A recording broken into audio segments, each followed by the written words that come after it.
what we should do is focus on the thing that we know for sure is going to keep our family together, keep us communicating. When you can get the family culture right, not only can you build wealth, but you can build wealth that impacts. We are built as human beings to need each other. And I believe that nothing other than a small committed group of people has ever changed the world. But what better group to start with than your family? Strengthen the love, the legacy, and the lifestyle in your family business. This is Fearless Family Business.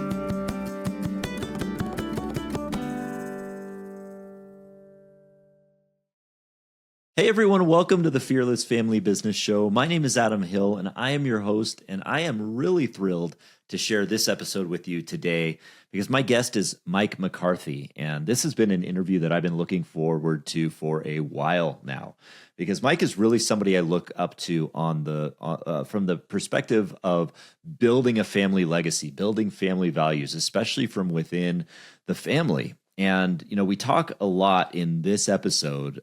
This interview did not disappoint. I said I was looking forward to it, and it did not disappoint because we went in a lot of great directions. We talked a lot about the idea of building family values and vision and rhythm into your own family, and also his experiences working very closely as a partner with his dad to build a very, very successful business, and ultimately how he worked himself out of that shadow of wanting approval from his dad, and ultimately building himself just building many businesses for himself and becoming a serial entrepreneur. Mike is truly an incredible all-around guy. He's somebody who cares deeply about legacy and family, and he's somebody we can learn a lot from. Within GoBundance, he's not just one of the founders of that group that has changed my life in so many different ways, but he's also runs a lot of the groups within GoBundance with regard to building family legacy, and GoDads and Fambundance, which focuses on helping families to build out their vision, their values, and their rhythms. So he's doing a lot of great work in the world, and this is something we talk about that is very important in this episode, because we kind of dig through or we work around all of the wonderful stuff that includes estate planning and tax planning and all that stuff that's obviously very important, but we get down to the nitty-gritty, to the heart of how we prepare and communicate with our families and our kids to make sure that the legacy that we want to build for our families continues on for generations. So this is a very powerful interview, and Mike's an incredible guy. So I'll share a little bit about Mike in his bio now. Mike McCarthy is a husband. He's a father. He's a serial entrepreneur. And over the past 2 decades, he's been grateful to have played a major role in the growth and expansion of Keller Williams to become the #1 real estate company in the world. And as a regional operating partner for the greater Pennsylvania region, he is proud to have led, get this, 10,000 plus real estate agents in over 50 locations. And he closed over $21 billion in real estate in 2023 with all of that. Mike's also the co-founder of the GoBundance Mastermind. He's the co-author of the books Tribe of Millionaires, The Miracle Morning for Parents and Families, which we discuss a little bit today, and of course its accompanying family playbook. He's a group facilitator and a motivational speaker, and he's passionate about sharing his wisdom that helps entrepreneurial families to increase collaboration and connection, co-create shared values and goals, and form rituals and traditions that help them thrive together. So Mike hopes to make a lasting impact and unleash the extraordinary potential within people, especially families. And he's driven by his generous heart and is deeply committed to helping his family, his partners, and his team members shine. This is a great interview, y'all. Please stick around to the end.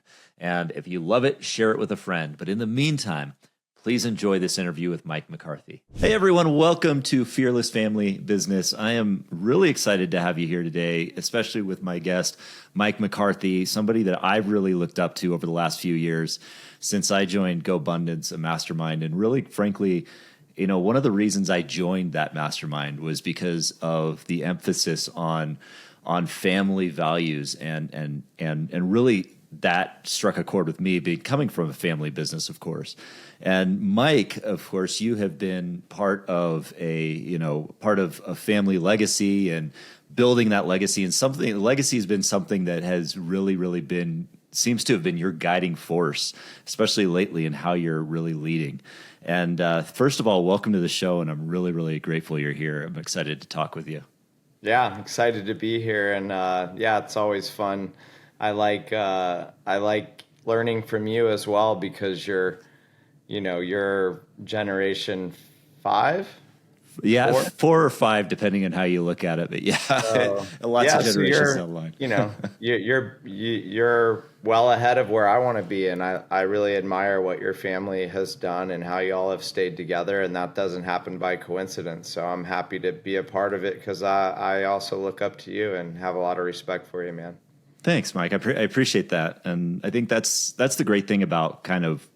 I think this world of family values, business, and all of that we're in is we're all learning from each other, regardless of where we're at. It's almost like this evolving thing that we have to evolve with the times and evolve with what we're learning. And I'd love to learn a little more from you, just on your story of how that became such an important emphasis in your life and your work. Why? I know that you are so driven by the family legacy, by family values, and just the culture around your family. What drove you into that? Can you just give us a background on your history? Yeah, well, I mean, I don't know that it was always that way. I had great parents and they loved me, but it felt a little bit like conditional love, sort of like I needed to earn it and I needed to prove to them that I was worthy of it. And I think it's good for kids to learn that they're worthy even without, because of what they do. I like to say, I love you because of who you are and not what you do. And so my parents are amazing. So this is nothing against them. It's just part of the times is that, I was raised in an environment where I really wanted their approval, and I wasn't able to get it. Now 40 years later, after building an empire with my dad, then I could feel that he was proud of me. And there was a moment when he finally said, hey, I'm proud of you. And I had worked really hard for that attaboy, and for me, it was more about building his vision, because he really had such a strong vision for building a business with his son, and he created an opportunity that was really worthwhile. So I saw the opportunity in that, but the hidden opportunity was that it brought my dad and I much closer together. So, that was part of it. But the moment when I realized that I was sort of treating my family as a side hustle, because that's what I'd learned, because my parents worked all the time and I got whatever was left over after they did all the things they wanted to do, including work. And then I sort of got the leftover time, and there was no intentional architecture of our culture, our family, our values, our visions, our rhythms, or our traditions, something that I'm very big on. And so I believe that's why I have a tendency towards that. But the moment that I kind of realized like I was about to perpetuate the pattern was the moment that I had finally hired myself or hired someone to replace myself in my main business. And I had created all this freedom for myself. And I was like, wow, this is awesome. I finally, did what I wanted to do. My dad's proud. I'm out of the main position. I'm about to fully take the reins of everything. And this is what I'd always wanted. And like within about a week, I forgot that I had just created all that freedom, and I did what most entrepreneurs do, is then I took on a new project. And then the new project wasn't a small one. It was to build GoBundance. And I took a lot of pride in that. But after about a week or two of going in to become the CEO of GoBundance and working my ass off for the first few weeks, I had this moment where I realized like, oh man, I just traded more money, more stuff for the time that's limited, that's with my family, which is limited, and the other stuff is sort of unlimited. right? Right. Yeah. And so Yeah. I realized that I had traded a finite resource for an infinite one, or vice versa. And I got the worst end of the stick there. And I thought, well, what can I do? And that's when I decided that if I was going to be CEO of GoBundance, that not only would I make developing legacies because I was part of one, and because I wanted to bring my family along for the GoBundance journey so that they wouldn't just be away from what I was doing while I'm making an excuse saying, hey, I can't be with you because I'm out building this thing for you. And we know I don't need enough and all they want is me. And so instead I said, well, what if I built this with them? And they came along for the journey. And that's when Fambundance was built and born. And that's when we started building mastermind meetings and a membership for families that they could join. And it became something really special. It became something that was one of the most meaningful things that I thought we ever did in GoBundance, because we were changing generations of entrepreneurs and lives instead of just a businessman who, would become a better father because he's part of our group, but getting actually the wife and the kids involved and them excited about growth and abundance, and then also intentionally creating the structure. So we didn't just get them together and teach them money and goals and leadership. Right. We taught them how to be a better family and set goals together. And I've developed a model that's all about thriving family culture. And I think the three main elements are getting your values straight, knowing who we are, knowing our story and our history and what it is that we as a family value, and then getting our vision. What is our shared vision? What are our individual visions? What are our statements about the future that we're going to create as a family? And then getting our rhythms down, which is where those two sort of meet, because we want to be working towards our vision. And so some of the goals we set in our vision become rhythms, like we do this weekly, we do this daily.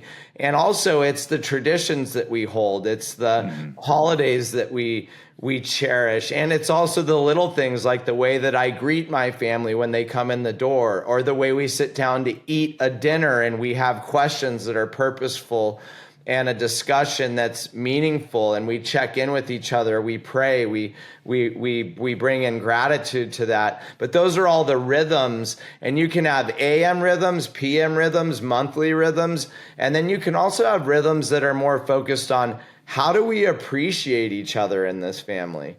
How do we honor the blessings that God's given us in this family? Like, how do we honor each other? And what is the way that we align weekly? My wife and I just committed to something we haven't been doing for a while, because we realized there's a non-negotiable here. If we don't meet weekly, shit gets messy around here. Amen. So Amen. we had to make that. And we just got the family back on their weekly meetings, because when we don't do that, we start to lose track of it. And one thing I'll say is it's way easier to start this stuff when your kids are young and keep going, because we started young and they loved it. And then what happened was I took a hiatus and dealt with healing some stuff in my family. My father passed away.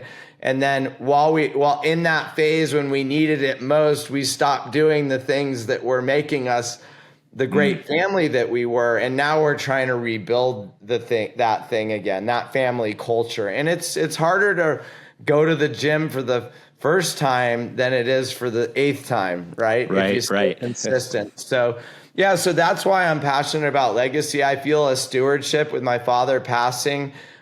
We built a business together, although he gave me a big leg up. I grew up in his shadow, wanting his approval.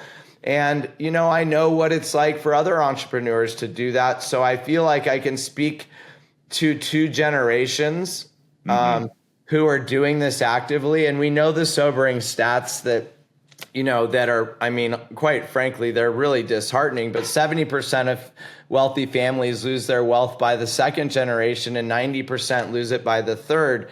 Here's what's interesting, though. The primary cause, according to a study done by Primary Research about preparing heirs, is that 60% of the failure is due to a breakdown of communication and trust, 25% is due to a failure due to unprepared errors, which you could argue is the same as the first one. So that now we're at 85% of you just have shitty leadership and culture, and you're not running an operating system in your home. Right. There's no blueprint.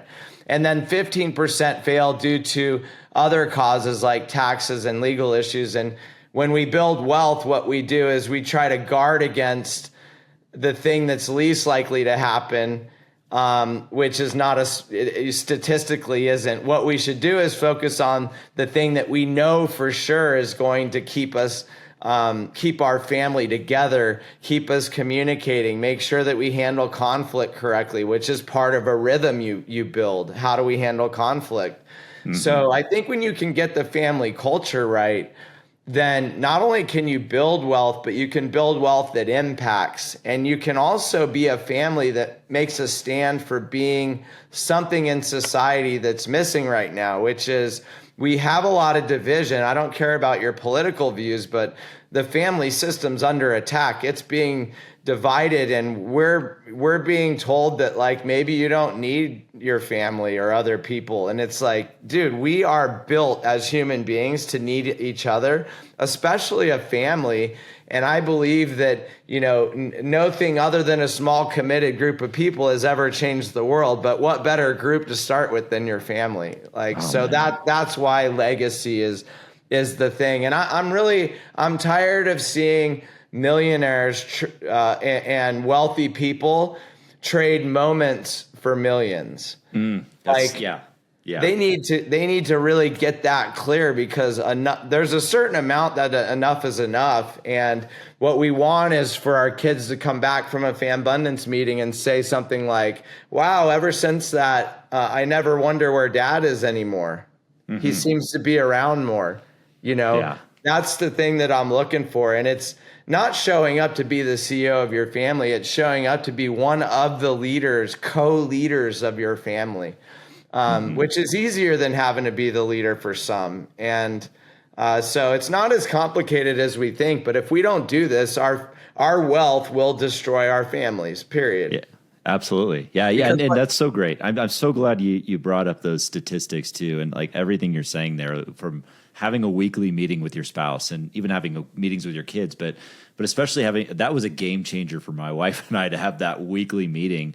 And don't trade the moments for millions is such a powerful phrase, because I see in a lot of these like family business, kind of going back to the family business theme for a sec, that I see in a lot of these family business groups, there's a lot of discussion on taxes and how to save taxes, how to put your estate plan together. And don't get me wrong, those are really important things. Yeah. But you just mentioned that 60% of the failures, 85% comes down to communication and preparation.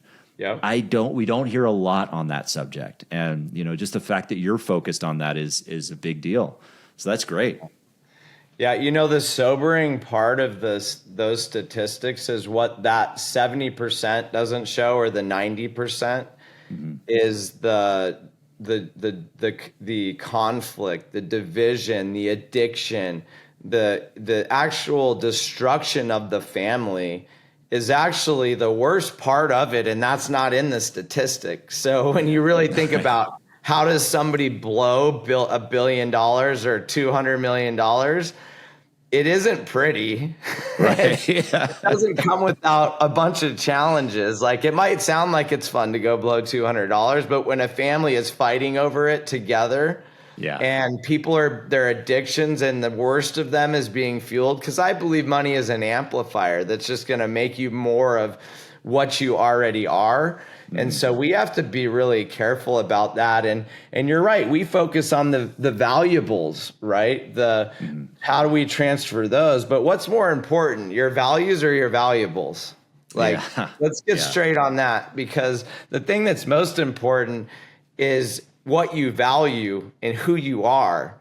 the valuables come because of that. You attract the valuables because of your values. So I think we get too hung up on the valuables and we forget about the most important piece is having clearly defined values within our family, which is, by the way, the very first step in getting your culture, and no matter where you're at in this journey, I'm with you and I don't have any judgment.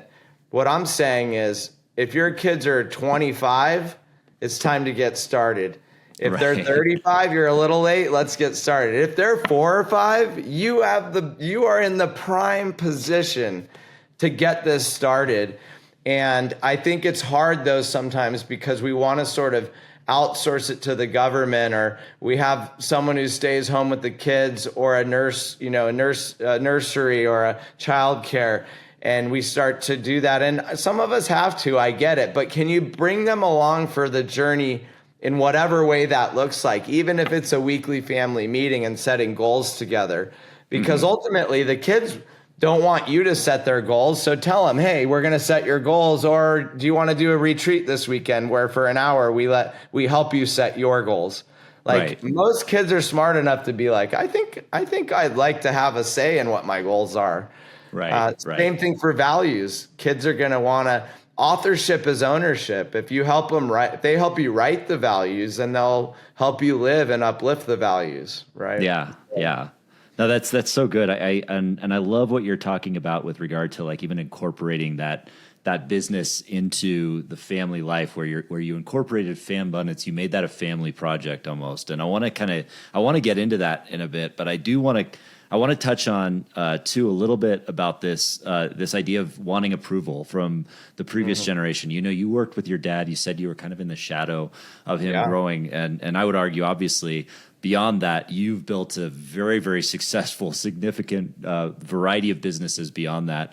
But this desire for approval from that previous generation, I know that can show up in sometimes healthy, sometimes very unhealthy ways. What did that dynamic look like when you were there, and how did you shift out of it into a more productive mindset?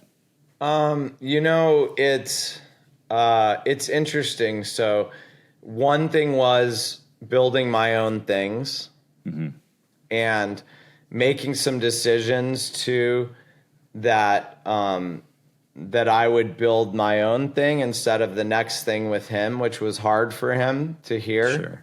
And if I would have built the next thing with him, it was certain to fail.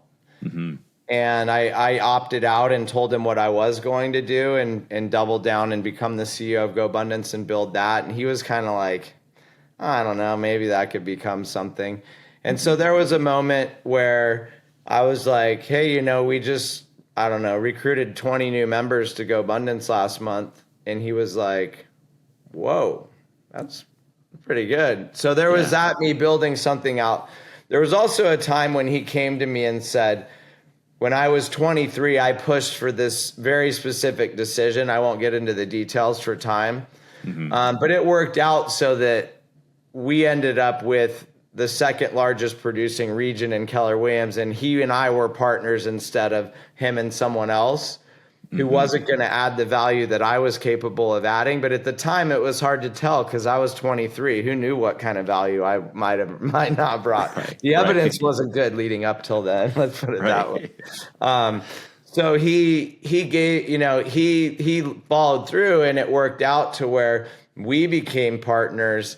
And later on, he came to me and said, hey, that's the best decision I'd ever made, was becoming your business partner instead of his business partner. And that was sort of the moment where I sort of stepped fully beyond his shadow. But what's really important to know is that the more successful you are, the bigger persona you are, the bigger you will cast of a shadow onto your family. And even if you're the older brother or younger brother, that will happen too. And you have to actually wield that power in a very responsible way. That's how you earn the right to be a patriarch, though, is you can wield that power in a way where they feel your love and they know that you above all else are there to take care of the family, even ahead of yourself. And so for me, I've taken that on as my responsibility. My dad knew that I was going to take on that responsibility, which gave him the piece to do all of the estate planning early and let me buy him out early. And we solved a ton of tax problems together. A little bit of pushing and a hesitation, like, are you sure I should sign this? Because you will totally control everything. Are you ready for this? And me being like, not only am I ready for this, like, I want to pay it all back, and I'm the guy. Like, I'll be the good steward of this and carry it forward. And so that's rooted in why I'm just so passionate about this, and why it's the thing I'll bring to GoBundance and build within Fambundance. And I want to bring it into other communities and masterminds and events, because I think we would be served as a society if we started to include kids earlier into the things that we're doing that shape the world, that create leaders, that really build the bridges to the places that we need to get to in the future. Yeah, that's so good. And I loved how you talked about the idea of solving a ton of problems, whether tax problems or whatever, together. And that to me sounds like one of those methods of how to prepare your kids is solving some of the next gen problems together, maybe even building some of that legacy strategy together with your kids, including them, so that they can do that. And I know that that's a lot of what you do within GoBundance. You're making a really big push, not just with the legacy calls that we have, but the Go Dads, all of these, Fambundance, all of these things. And your kids are very much in the forefront on that in some cases as part of the Go crew. Is that, I guess, is that part of the intention of starting to incorporate somehow business and family so that there's that overlap, but doing it in a more meaningful way to get that next generation prepared? It is. I'm very clear with my kids about the opportunity they have for me to help them to become wealthy if that's something they choose. Wealth is not something that they'll inherit. They're going to have access to like a family bank type situation that will help support their education and their health and their maintenance, but it's not going to be this piggy bank they can crack open and go for. So I think, the other thing is exposing them to the right schools. So one of the reasons Tyler's been such so eager to volunteer at the GoBundance events is because he's getting credit for the volunteer hours that he needs to do in being apprenticeship. So he's been Aaron Amuchastegi's apprentice. He's been Dylan Mike Ayala's son's apprentice, and drove his boat because he coaches wake surfing in Austin. So Tyler got his boat license at 13 and was driving for Dylan. And then he did one with Matt King and came and apprentice. But he actually really has a servant's heart and wants to be in that room and serve. And so part of it is he's been exposed to it for a very long time. Part of it is being in a room where you're like, wow, my dad created this. That feels kind of cool. There was a way he looked at me that was different the first time he was Go Crew, and he had been working all day and then came into the meeting where I was, and he kind of put his arm around me and was smiling, and I was like, whoa. And it was like, hey, this is my dad, kind of thing. And so some of it's purposeful, some of it is personality. Some of it is also I'm a believer in some pretty deep stuff that's carried through generations. So, he's got some things he's here to work through as a human being that have something to do with me genetically, and also on a soul level don't have anything to do with me. And so, I'm trying to do my best to not push him into investing in that and taking over and all that. And he certainly doesn't have to, but both my daughter and he will have the opportunity to earn the right to take the reins of the operation. But again, that doesn't mean pillaging the bank accounts either. There'll be a board of trustees that will make sure that doesn't happen. But if they crush it investing, they'll eventually be wealthy on their own too. And that's the goal. And what I really want is for them to know that wealth is a much broader definition than just finances. There's social capital, and there's intellectual capital, and there's spiritual capital, and there's relational capital and communal capital. So there's so much more to just wealth. And I want them to really learn that. So I try to just really expose them. Like my daughter went to Laura Daly's teen mastermind called Thrivable. Check that out if you have a teen that you want to get into a mastermind. Oh, yeah. And Tyler went to a couple of those as well, but they've been to like enough Fambundance events now where it's starting to get a little bit hard to get them to go because, they have to be on too as being our kids. So, right. Yeah. But all of that is just exposure, exposure, exposure. And I'm very open with my kids about every mistake I've made and what an idiot I was when I was in my rebellious part of my teens and early 20s. And I also am very honest with them about where our finances are and what type of what are we really dealing with, because I don't want it to be a surprise. And I'm playing with that idea. I'm a little worried about that it could create some entitlement. But it just means that I have to be even more clear that, like, just because this is the money that's there doesn't mean that you've earned it. And honestly, if they don't show up and they're not respectful and good human beings, which I know they will be, like if they don't do good in the world, then they're not going to have access to it, because what I'm setting up is to change the world and make a positive impact. So if they're not in on that mission, they want to live some other way, it'll be tough, but that's where I'll have to hold the line, on our legacy. Yeah. No, I love that you're kind of wrestling with the idea of entitlement.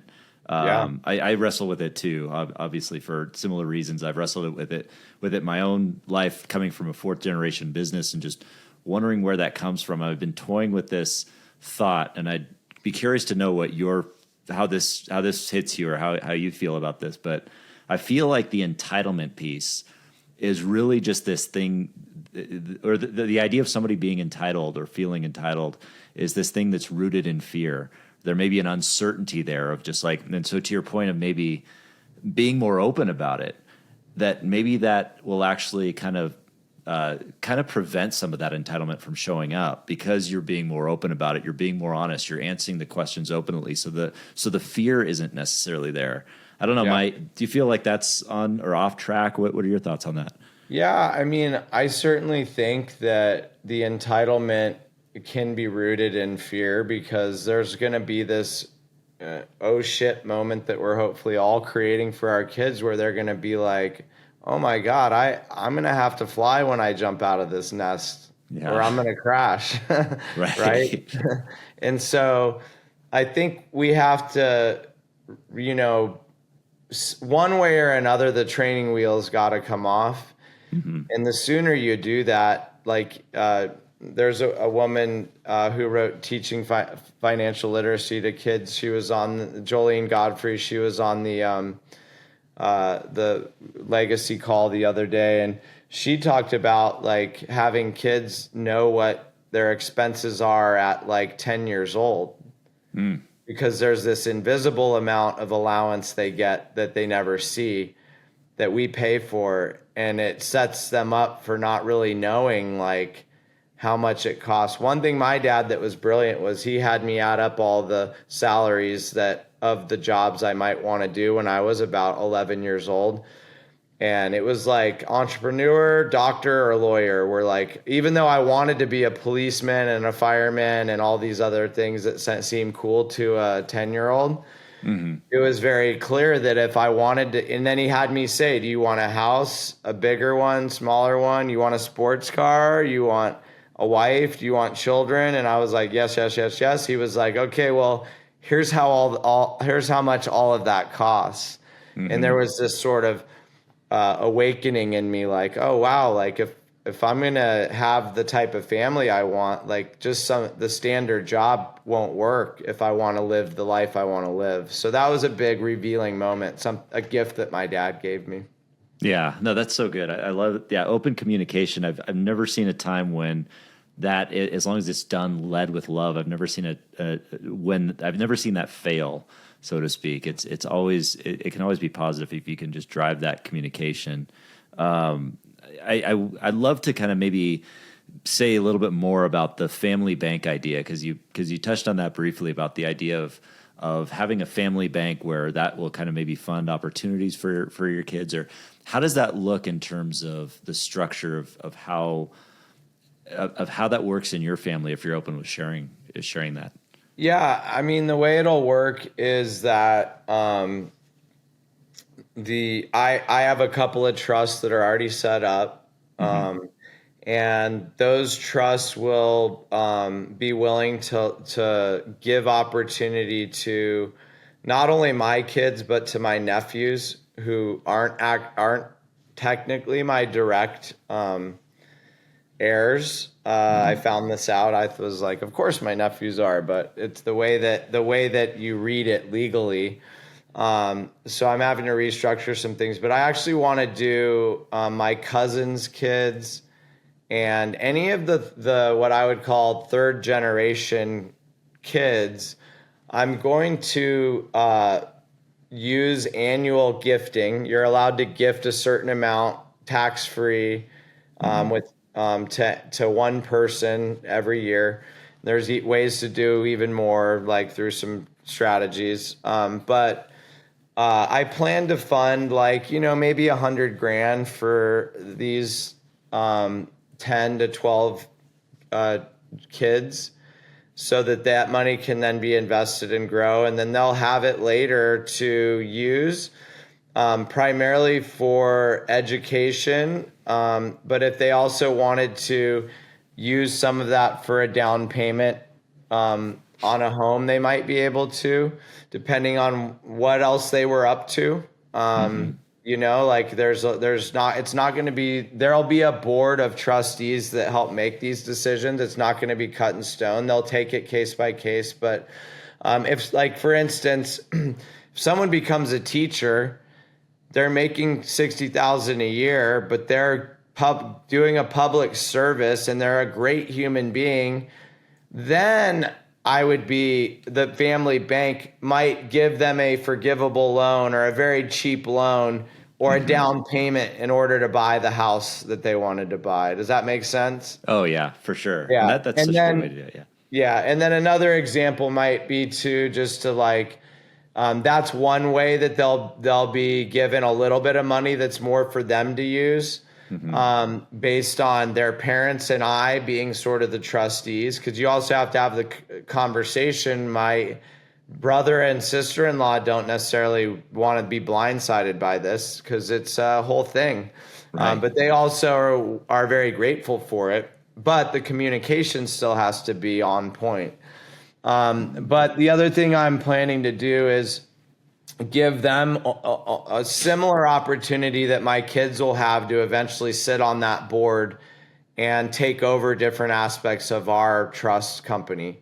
And then also, if they were ever wanting more money than what they had in their education fund, they could come to the family bank, the main fund, and that's where they could get a business plan approved or borrow money at a cheaper rate for an investment property or do something that would help them get a leg up. And more importantly, they'll be able to come back to hopefully these places that we've created for the network, which is way more valuable than getting access to the money, as you know. Oh, yeah. Absolutely. And so what to do with it and making sure you're not doing the wrong things with it. Like, I'm planning to have a very strong board of directors that has succession plan too for them. So that at least for the next, while, until maybe one of my kids earns the rights to then be in that position, it's going to be very well structured for those purposes. I love that. I love that idea because it's there's this sense too that families can grow exponentially, right? You're talking about cousins and fourth generation getting into second cousins and so on, and the families. But if you just have a sole entity, just like a single business, that's really feeding that wealth of that family, that grows linearly. So I mean, you're not growing at the same level, and I mean that's part of the reason that much of that wealth also doesn't go. But the idea of that bank funding opportunities to actually build other businesses or do other things, I think is a huge way to keep that family wealth going. So that's such a great idea in terms of doing that. That's awesome. I'd love to talk a little more too about the idea of how you bring those values, the vision, and the rhythms into your family, because I know those have always been important in business. We talk about how we have to have a core, set of core values in our business, and we have to have a vision statement. We have to have core processes, but we don't ever necessarily bring those into the family. So maybe can you speak more on that, on how you're doing that in your business? Yeah, absolutely. Or family, rather. Yeah. Uh-huh. Well, so what's interesting is if you were going to go build a house, for instance, you would have an architecture, plan drawn out, and you would know where all the walls were going to go to create the structure so that this would be a safe and a home that had the right layout, right? Right.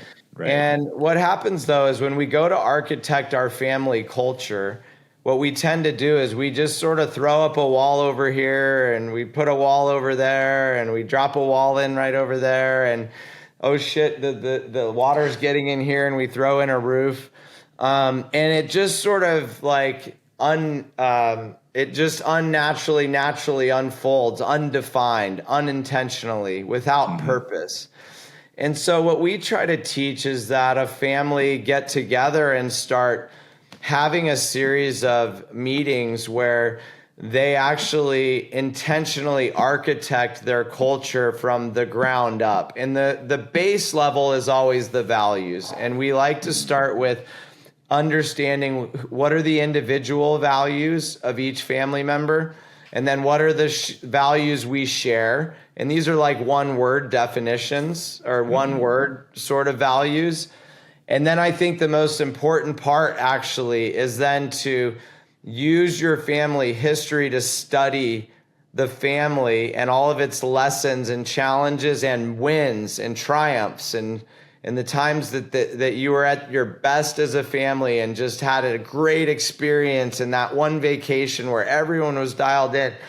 And what you do is you sit around and share those stories, which is really fun actually, for like 30, 40 minutes. And you capture them all, and you listen for the words and the lessons and the principles and values that live in those stories. And then what you try to do is then take all these Post-it notes that you've captured, all these words and stories, and you try to organize them into synthesize them down into a few categories. And once you've done that, you'll kind of have some themes. And then from there, what you want to do is write out and name each of your values. Like one of ours is we are servant leaders. And that is we generously share our life's blessings with the like-hearted families that we bring together. And so this is about building community, serving others, and that's like one of our statements. Now, the reason why I like to take it to a value statement, which you don't see a lot, it's often just a word, is because I could say servant leadership to you, and it could mean a totally different thing to somebody else and to someone else in your family. And so we like to get clear on that too. If you have a definition, you know what it looks like to actually live it. You know when to call it up and call it out and celebrate and acknowledge that somebody's been living in that way. So I think building off of a base of really solid values that you can also then make decisions through. And what you're making decisions for would be the next part of the family culture is, what is our vision as a family? And this is, where are we going, or what will we create as a family? And this is starting to also then you hit individually. What's every individual family member's goals? What are they working towards?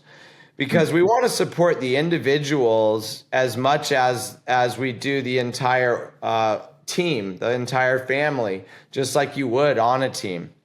Right. And so you get very clear what the goals are of each individual. And then you share those amongst each other. And then what you do is you decide what categories are important to you, which would generally be your values and maybe a few other categories that you add in there. And then you go through and set some goals as a family for the year, the week, the month, tally it up, and then you start tracking it and you see how you do setting goals as a family that way. And then you take one last step is you write some aspirational visions. When we get there, what will it look like? What does our family want to create and do to impact the world? And what will it look like when the McCarthy family or the Hill family has shaped their part of their generation of the world? What is that going to look like? So you try to get into some more aspirational values now. And those three bubbles are all tied together. Like I have a Venn diagram that I like to put together. And one last thing I'll share is that the intersection between each bubble, so you've got values connecting to visions. Well, the intersection is that now your family is aligned. Not just because it's an intersection, but really you create alignment when your values and the vision that you want in the future are aligned, are lined up. That's alignment in the family. Right. The vision bubble and the rhythm bubble have an overlap as well. And that overlap is that when your rhythms and your visions are synced up, what's amazing is that you get super inspired as a family because you're doing the things that are going to create the future that you want to have. And so then the third bubble, the third intersection is where your rhythms meet your values. And when the things that we do every day, who we are and our being is aligned with what our values are, then I call that just being healthy. I'm being the healthiest expression of myself because my actions and my values are totally in sync. And so to me, that's the family culture model, that if you get that right, it'll be hard for your family to not thrive. If you go and design with your family all together, what are our values? What are our goals and visions? What are our rhythms every day, every night? And how do we meet, greet, and be together? If you get all that figured out, it takes time, and I think you got to go one step at a time.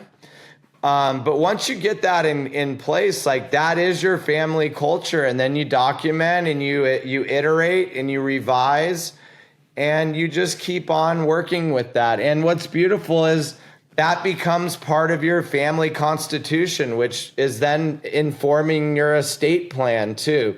So when you do have a board of trustees later and they're like, well, what would Mike and Lindsay have done? Because we didn't make it out of the plane crash or whatever, they're going to look at it and go, well, here's how they lived their lives. This is what I think they do in this situation. And so it becomes even more important to get that stuff right than it does to go meet and spend the $100,000 with a lawyer.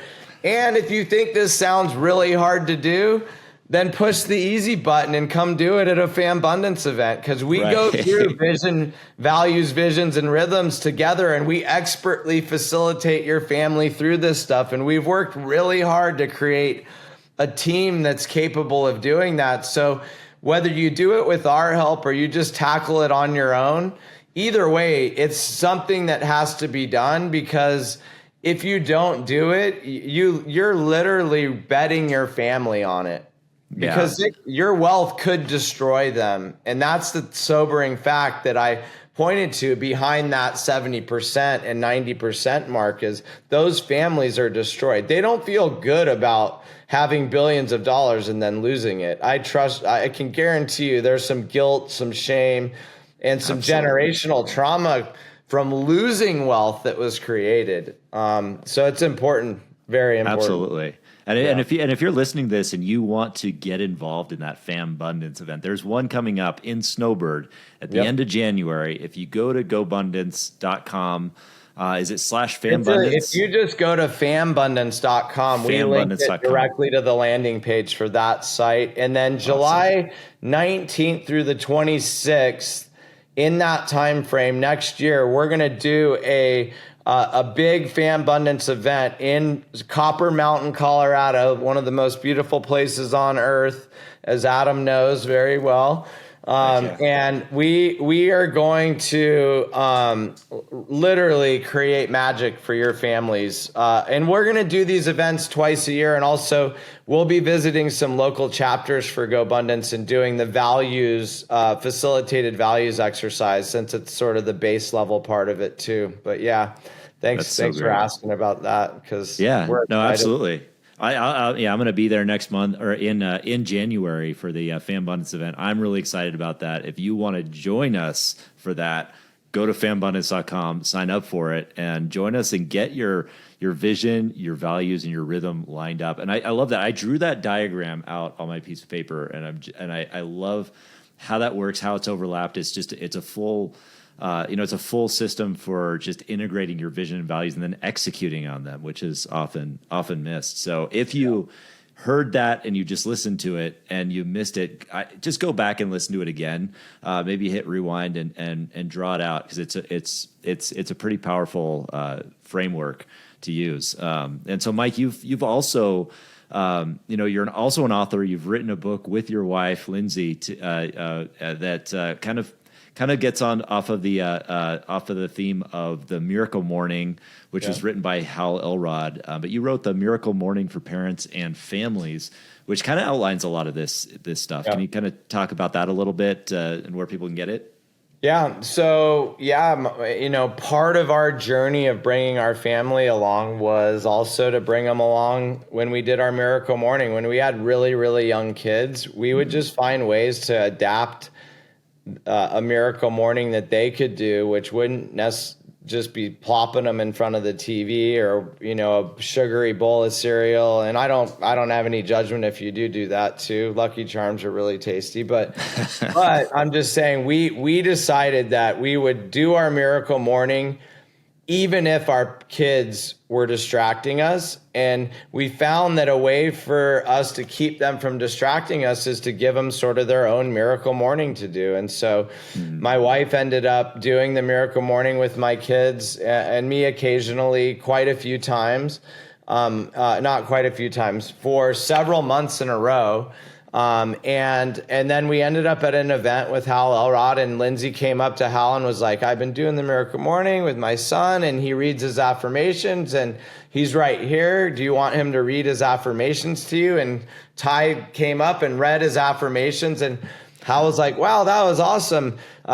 Lindsay, do you want to write a book with me about Miracle Morning for Parents and Families? And so she went out and, created this opportunity to partner with Hal, and then later, they just were like, actually, we need your name too. So I kind of just got, my name just sort of got thrown on it. I was obviously helping Lindsay and doing the practices, but they were kind of like, well, people kind of know you in Keller Williams and GoBundance. And so we'll put your name and have you included. But I say that just so that Lindsay gets all the credit for writing the original book. We did 5 years later revise the book because we wrote it when our kids were young, and then when they got older, we felt like we missed some things. And so we actually took the time to go back and update it so that what we had learned about what we didn't know, we went back and we put it in there. And then at the same time, we wrote a playbook, which is 8 exercises you can do at home. One of them being the unique family values exercise that I explained, but also goal setting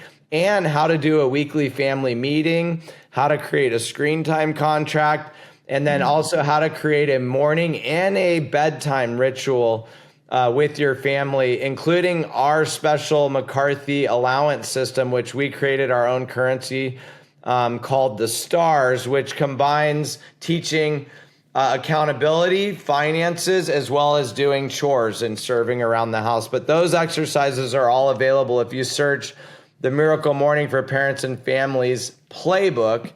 You can find that on Amazon. It's a good book. We'll have to update it. We got a 15-year-old now. So now I have to go back and update it all again. But yeah, maybe a new book for Miracle Morning for teens and families. Yeah. Because there's a lot of because that's where our kids are now too. So at that teenage phase. For those of you curious about what the Miracle Morning is, it's a set of morning practices developed by Hal Elrod. Just kind of get your morning started in a very powerful and positive way. But and it's been life-changing for a lot of individuals. And I, of course, have my morning practice. Mike and his family have theirs, and they've incorporated into the family. It's just such a powerful dynamic to bring that rhythm piece in, it sounds like. So Mike, I know that, people can find you online. They can find the Miracle Morning for Parents and Families on Amazon. How can people get in touch with you, or how can they learn more about you and what you're doing, hire you for speaking, that kind of thing? Yeah, so you can go to my website, gomikemccarthy.com, and then you can also just follow me on Instagram and hit me up there.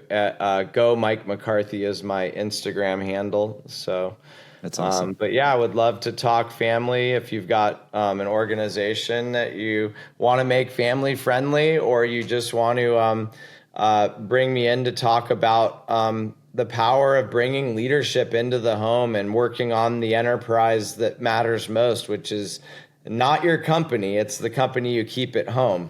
So would love to impact anyone that I can in that space. So I appreciate the platform, and Adam, I respect what you've been doing here with this podcast, and I love the contribution that you're always making to GoBundance. It says a lot about your character and who you are, and also it shows me what's possible for my great grandchildren down the road someday. So absolutely, you're doing, and like I just love what you're doing to teach people more on the preparation side, in addition to getting the proper legal structures, but also getting that preparation down, involving your kids, and everything you're doing is just leading down that path, and it's so important.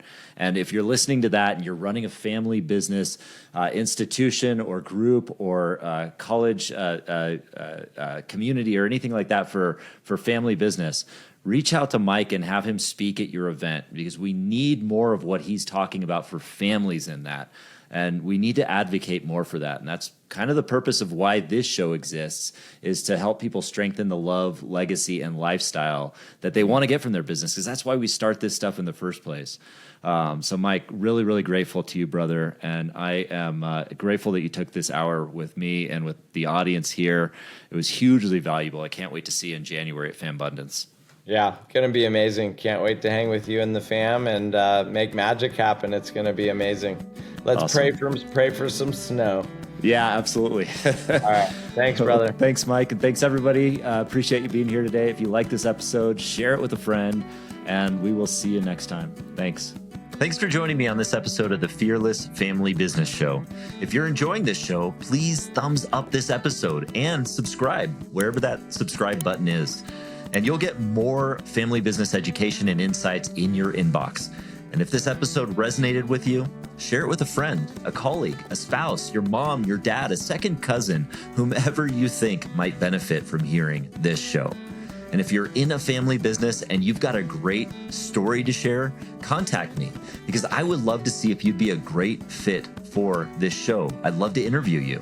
Or if you're struggling in your family business to find your unique identity or voice, or you need an injection of new life into your family business, I'd also love to hear from you. I'd love to learn more about you, and I'd love to see if I can help. Simply email me at adam@fearlessfamilybusiness.com, and we'll get you connected to the right place. Together, we can elevate the love, the legacy, and the lifestyle we all experience in our family businesses. Thanks for tuning in, and we'll see you next time.